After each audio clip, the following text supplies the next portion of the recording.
Welcome back to Hardball. President Trump today said his failed nominee for VA Secretary, Admiral Ronnie Jackson, was brought down by false accusations. And in classic Trump style, the president found a way to link Jackson's treatment to his own troubles.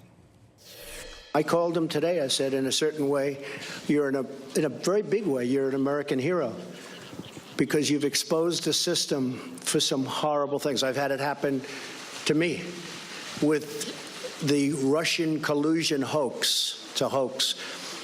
But I came into the job understanding that things happen. He didn't. He's a great doctor. He's a great admiral. He didn't really think a thing like this could happen. And I think it's a disgrace.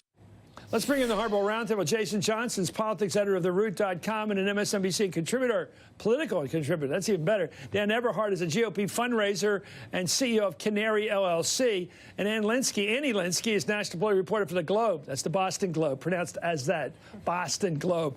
You know, I want to start with you, Annie. Trump, it does bring it back to himself, but it does seem to be, this is a messy game being a Trumpy. It really is. I mean, the amount of turnover that the Times sort of revealed in that story today, it's just kind of stunning to be reminded of that. And there do seem to be like two buckets of people that get chewed up in this Trump machine. I mean, there are people who come in with this sterling reputation and then Trump hangs them out to dry in some way. Examples?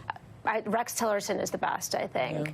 Yeah. And then you also have people who really weren't perhaps ready for prime time, and that becomes revealed when they're on the national stage. And in the combination therein, you're seeing so much turnover. Dan? Yeah, well, anybody look better than they came in? Anybody looks better now than when they came in the door? I think Rick Perry's done fine. I think Secretary Perdue has done fine. I think Nikki Haley looks better. I think her stature's been enhanced. I think that Mike Pence has executed brilliantly for Trump. Anybody in the White House circle look better now than they did coming into the White House? I mean, close in. Anybody near the Trumps look better than when they came in? I would say. You got all the time you need. Who looks good in the White House? Mike Pence. Oh, in the White House. Okay, fine. He's elected official. Go ahead. See, here's the thing. Looking good means... I'll give you time to think about it.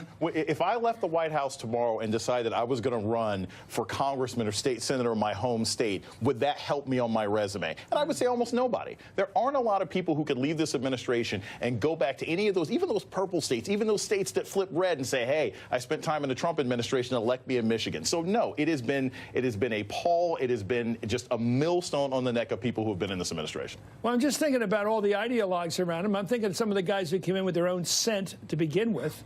You know, Roger Stone with his reputation as a you know, what do you call it?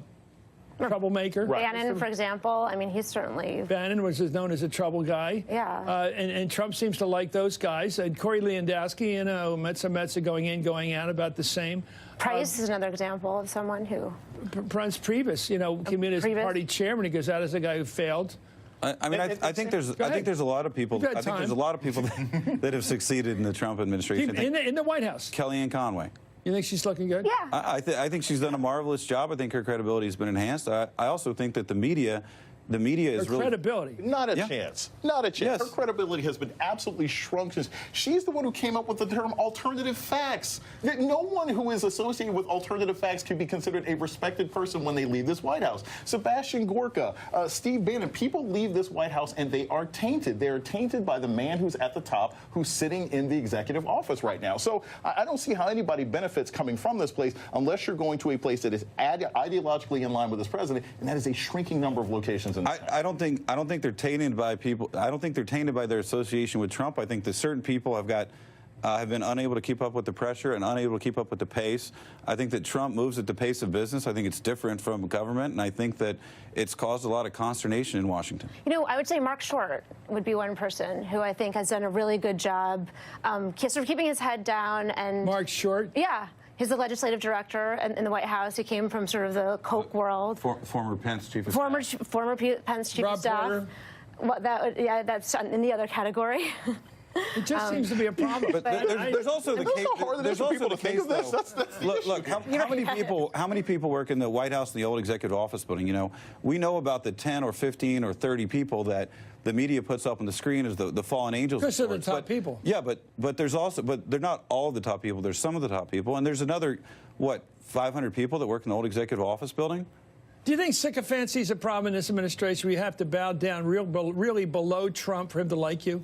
Did you in any way become a colleague? Or, and I'm not sure he's the only guy like this in politics, by the way. But he seems to dislike it very much if anybody gets any ink besides him. You see these videos of the entire table. It's almost like an old mob movie, having to be supplicant to him and tell him how great he is before he starts signing bills and beginning his work. That doesn't end up being beneficial to you long term unless it's look, if Donald Trump, especially when he's walking around like Robert De Niro with a baseball exactly bat. Twirling the bat, you know, and waiting to see whose head gets knocked. Yeah, you know, that doesn't end up helping Okay, out. that was the image I liked. It wasn't The Last Supper. It's more like.